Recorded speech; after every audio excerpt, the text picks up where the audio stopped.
Welcome everyone to the October 19th, 2022 NYCERS investment meeting. Ms. Winnery, will you please call the roll? Good morning, Chair, Mayor's Office. And Berge, representing Mayor Eric Adams, along with Shimanta Ray. Comptroller's Office. Allison Hirsch, representing Comptroller Brad Lander, and John Dorst is here as an alternate. Public Advocate's Office. Borough President Manhattan. Keisha Sutton James, representing Borough President Mark Levine. Borough President Brooklyn. Karina Lozada, present, representing Borough President Antonio Reynoso. Borough President Bronx. Martha Camille Sabio, present, representing Bronx Borough President Vanessa L. Gibson. Borough President Queens. Alan Swisher for Queensborough President Donovan Richards. Borough President Staten Island. International Brotherhood of Teamsters. Ruben Torres, Lawrence Bosley, and Julie Colby, representing President Gregory Floyd. Transport Workers Union. Dave Katzman for TW Local 100 President Tony O'Donnell. And District Council 37. Raymond Santander for Executive Director Burrito, and I don't see Robin on the call. I have not seen her yet. Okay. We have a quorum. Thank you. All right, thank you very much. I believe we have one item for the public agenda. And Well, I just want to note, we should note that Board of Ed is also invited to this meeting. So I think Sandy's on. Morning, John. Good morning, Sandy. So we're represented by trustees Allison Hirsch, John Dorsa as alternate, and Marjorie Dienstag, and we have staff and our consultant present. all right, thank you very much, Sandy. I did not mean any offense. None taken. And John, I'd advise a flashier tie. So noted. Yeah, I don't have to run that risk today, John. There's downsides to all options. All right, so I think we'll turn over to the single item on the public agenda, and I'll turn it over to Bam for that. Sure, I'll open it up and then hand it over to Steve, I think, if that works. So trustees, a couple of weeks ago, and we sent you a memo laying out a proposal for what we're calling the Strategic and Tactical Accountability Review. That is the goal of which we hope is to do a full analysis of how BAM, trustees, consultants are working together to ensure maximum support and efficiency for our beneficiaries. As many of you know, about 6 or 7 years ago, the Comptroller's Office commissioned the Funston report to review BAM's internal operations. I think that report had a lot of positive impact on the operations of BAM, but we also know that it was done really without any trustee engagement or involvement. And we wanted to structure this differently with a different focus area, list of focus issues that we suggest certain areas of focus in the memo. That is not, we want it to actually be a conversation amongst trustees to really assess what we need to focus on and how best to do so. I'll hand it over to Steve in 1 minute. I do want to just give a little sense of the genesis of this project. So when Comptroller Lander first got elected in November and started conversations with various trustees, there was a lot of interest in what people were calling at the time of Funston 2.0 and an updated analysis and assessment. There was also interest internally amongst BAM staff in doing something similar. And then, I'll let Steve speak for himself, but when Steve started, he also sort of independently was like, we should be doing this kind of review. And so we proposed a process to give trustees oversight, since BAM does work for the trustees, and are happy to answer any questions and are excited to move forward on it. But Steve, I will pass it off to you. Well, thanks, Allison. So I don't really have a lot more to add to that. I think Allison did a great job setting the table. Actually, it is the Funston report follow-up. I think the Funston report, and I've read every page, was incredibly well done. And I think well executed, but it was very internally focused, the Bureau of Asset Management, really looking at infrastructure here, best practices and things of that nature. Again, this initiative, this accountability review, if you will, is much more externally focused, and how can we be better stewards of the money and the assets, better provide services to the trustees of the pension plans, and drive better investment outcomes. So again, the focus is in a very collaborative way to figure out, what we do, how we do it, and how we can do it better. For example, are we meeting the needs of the trustees in terms of our performance reporting, our updates, and our presentations in general? Is the organizational structure and the resources within the Bureau of Asset Management supportive of that very important dual mandate that we have, again, to drive, first and foremost, to drive investment outcomes, positive investment outcomes, but also develop an excellent and deliver an excellent level of service to the trustees. So again, much more outwardly focused, building on the good work that the Funson report, the prior engagement looked at in terms of best practices, analysis and implementation. But it is an initiative that I completely support. I think it makes a lot of sense to see, how we can be better partners with the trustees, how can we better service the trustees, how can we have better engagement with the consultants in that process, again, of driving the investment performance. So if there aren't any questions, I'll turn it back to Allison. I don't have much more to add, so I'm happy to open it up to questions or comments. Yeah, I just have a question. Sorry about that. Is this report or look into going to have is going to look at the structure of BAM and how we can fill seats and keep people interested in making a career, or is this just going to be about the relationship between BAM consultants and the board? No, it's very focused. That's a great question. Thank you for that. It's also very inwardly focused from that standpoint of how can we, attract and retain the best and the brightest. How can we engage them? How can we provide a career path and growth within the Bureau of Asset Management? And it's obviously compensation is a big part of what we're up against now, that there's a very strong and competitive bid for talent away from us, which I think needs to be addressed over time.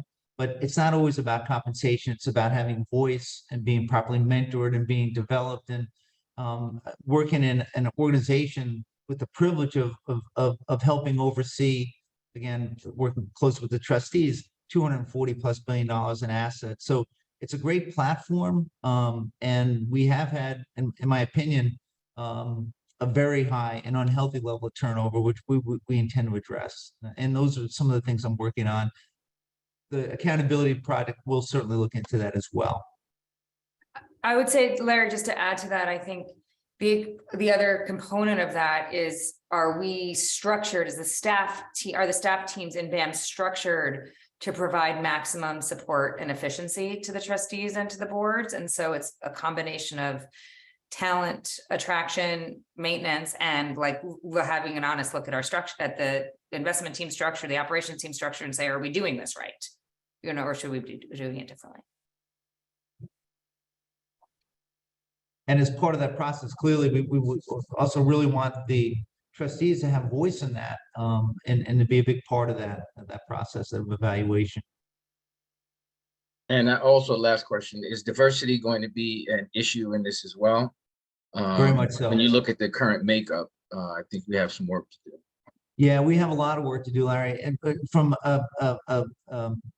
a gender perspective, I think we've got a pretty good diversity scores, but you're right, in terms of people in color within the ranks and moving in the more senior roles, we are completely deficient, and we're trying to address that actively. So we've got a number of initiatives that could be part of the accountability review. To be honest, I think we need to take action now on those issues, as opposed to wait for this process to be kicked off and then 6 to 9 months down the road, hopefully deliver some objectives and outcomes.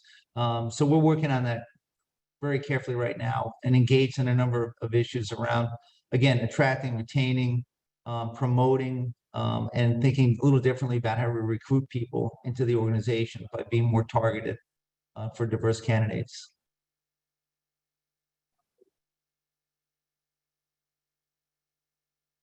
Any other? Yeah, hi, Ray Santander here. the timeline seems pretty tight, seems pretty compressed. A lot happening in a short amount of time. It's all laudable, but it just seems tight to me. Like, what's the rush to have this in such a compressed timeline? I think. And I don't mean that in a Yeah. snarky way, please. No, Ray, I agree. I think it's an ambitious timeline. We felt that we'd rather be aggressive in terms of what we think we can achieve and kind of move towards that in a very deliberate way. There are, I'd say, pressing needs in terms of the level of support, the level of engagement, the relationship with the trustees that I think it can and should be better. I come from a background working in an asset management where an asset manager where we were focused on delivering service alpha. And that's no different than here. How can we better support? How can we better service? How can we be better engaged with the trustees and deliver what they need? So I'm more focused on very quickly assessing where are we, how, and what do we need to do to improve, and how do we get there? And then, it may be an implementation timeframe that takes a while, but you're right, it's an aggressive agenda, and one that I hope we can keep to. So, follow up, Steve, would there be input from the trustees in the form of, say, interviews, by the consultant? The interview would be a process to get trustee feedback. Absolutely. Yeah, I can jump in on this. I think the way we envision is we wanted to have a conversation at each of the board meetings this month. We are hoping that each board would identify sort of the point person who could sit on the oversight committee meeting throughout. And if you see in the agenda, we had suggested, I think there's a question about vote numbers, like how many votes each board has. We want to make sure every board has an equal number of sort of votes in the decision making if we have to take votes, hoping for consensus. But the idea would be there'd be 2 labor representatives from NYCERS who sit on the oversight committee meeting. That oversight committee would pull together sort of the final scope of what we put out for a negotiated acquisition, not an RFP, which shortens the time, but what we put out in the scope. And that oversight committee would interview potential consultants who are interested in doing the work of this project. And then I think we have to see what the cadence of the project is like, but the idea is that throughout the project, that oversight committee would continue to provide oversight on behalf of the boards and trustees, be part of the process. We would obviously report back to the overall board, periodically throughout, and then and have sort of an ongoing role as the project moves forward.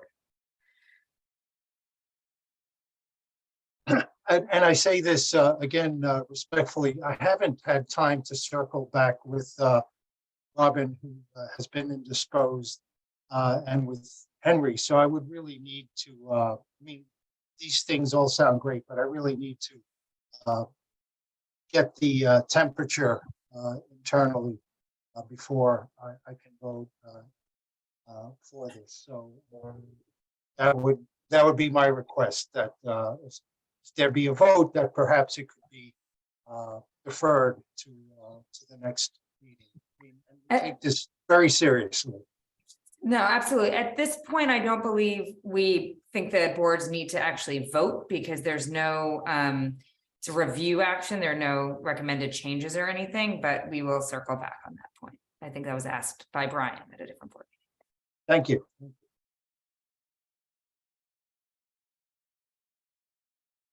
And I guess just, and apologies for hogging up the airtime here, but in terms of, would this change the way deals or investments are brought to the board and the board's authority to make those decisions? It may change the way they're presented, but not the board's authority to make those decisions. That's not contemplated. We're not trying to change the way the board functions. That would, in my opinion, be inappropriate. We're just trying to think about how we can be more efficient in terms of delivering information, presentation wise. Again, I'm open-minded. I do recognize that the 5 plans are unique. and deserve customization. The question is, how do we provide that from a Bureau of Asset Management perspective? How do we staff for that? The resources we have, the technology we have that supports those reports. So, right, it's really not meant to change the way the trustees and the boards function and operate. Thank you for clearing that up, Steve. Sure. Yes, this is Ruben Torres. Steve, could you just expand a little bit more? Because I'm not clear as to how we're not surrendering our say on investment decisions if this goes forward as trustees, and changing the board's will, so to speak, by going this route. And so I just kind of. Can I jump in, Steve? Yes. Can I try to jump in, Ruben and Steve, to answer that? There's nothing, so first of all, there is no predetermined outcome of the STAR report, right?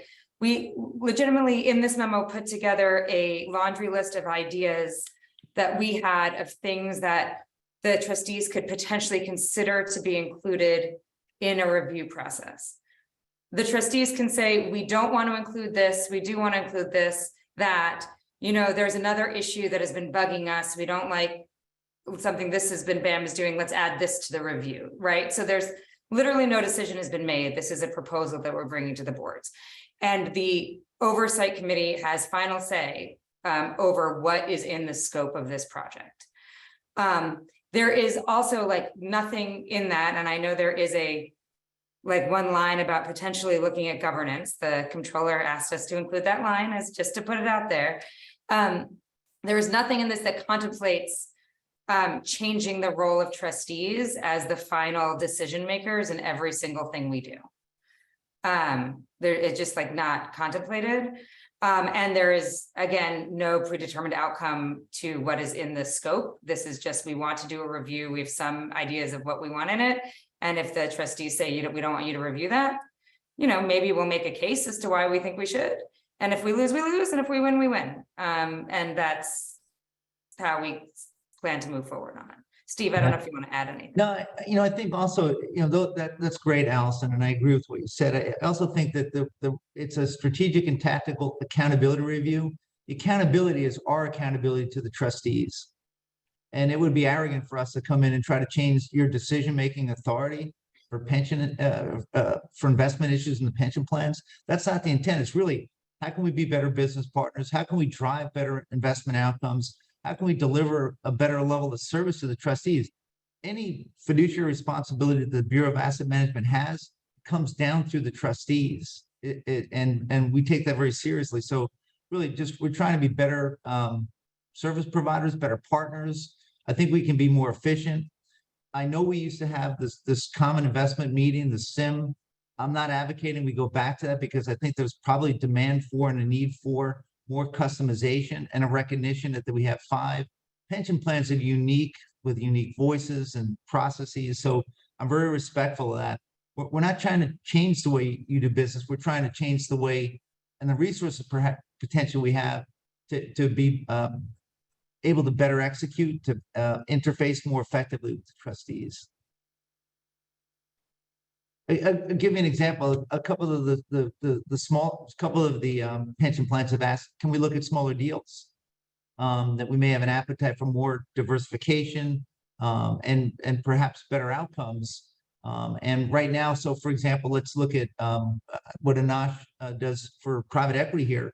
There's capacity to look at, 15, 20 deals a year, and a lot of those recycled deals. There's a lot of work that gets done on the team now, but there may be an appetite to look at another 5 or 10 that may be smaller. They still require the same level of due diligence. So the question is staffing.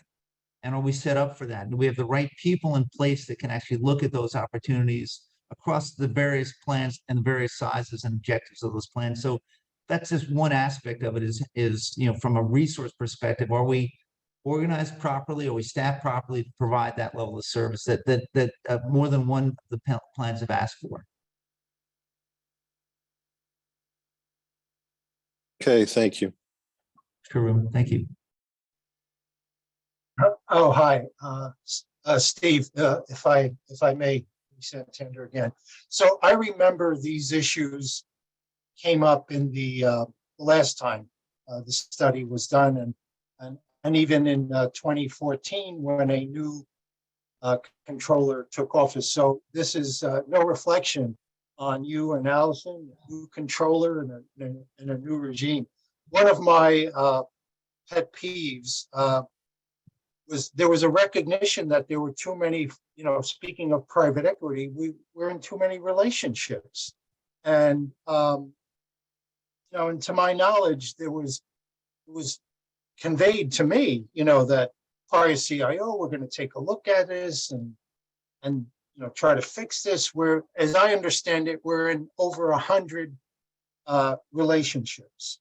So to take on more relationships, and I'm not against taking on more relationships for the great goals that we agree to with increased diversity and identifying just great people out there that we can fund.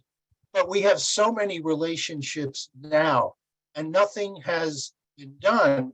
So it's almost irksome to me, and nothing personal, that we're going to have another study which presumably will identify this as another issue which nothing has been done. So that's just my 2 cents. Maybe it's a personal issue, but I just wanted to put that out there. No, I appreciate the comment, Ray. And I see Anash is on the line as well. So we've been talking about, the secondary sales initiative. Timing may not be great because there's probably a wider bid-ask spread there. But Anash, do you want to comment on just the process we're going through now in terms of picking a secondary consultant? Sure, Steve, thank you. And Ray, your comment is well received. It's certainly something that we are focused on. We've been talking about it for many years. As you may recall, the previous contract that we had with our advisor had ended, and we are currently conducting a search for a new advisor to assist us in doing a potential secondary sale. We're going to discuss this, again later this year when we talk about our annual plans, and certainly can answer more questions, today during executive session. But the high level is we are focused on it. We are working towards, hiring an advisor and reviewing a sale of the runoff portion of our portfolio.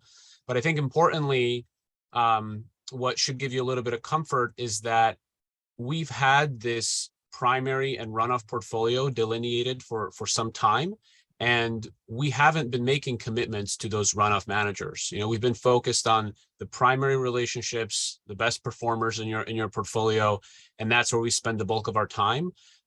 So yes, the runoff continues to be a drag, and we do need to address it, but all of our efforts have been focused on a much smaller subset of very strong performing primary managers. And that's the ones where we continue to commit more capital and recommend commitments to those managers.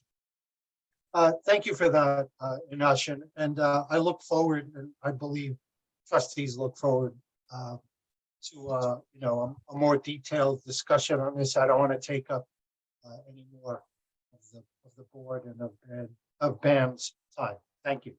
Thank you, Ray. Thank you.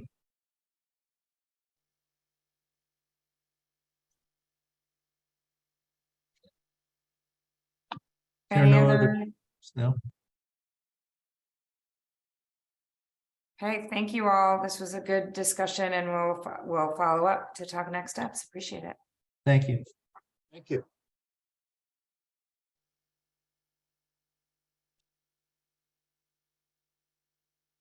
Okay, well, I believe that's the only matter for public session at the moment. So if there is a motion to proceed to executive session. So moved. Second. If you hear the motion, please say aye. Aye. Aye. Aye. Opposed, please say nay. Motions. The motion carries.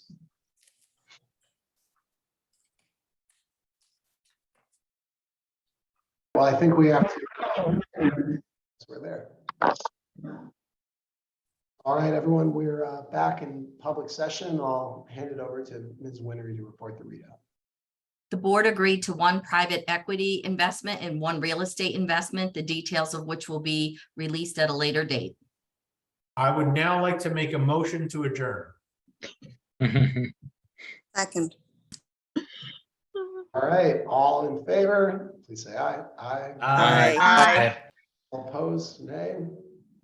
Abstentions, hearing none, the motion is adjourned. Thank you, everyone. Thanks, everyone. Have a great day. Everyone. Thank you very much.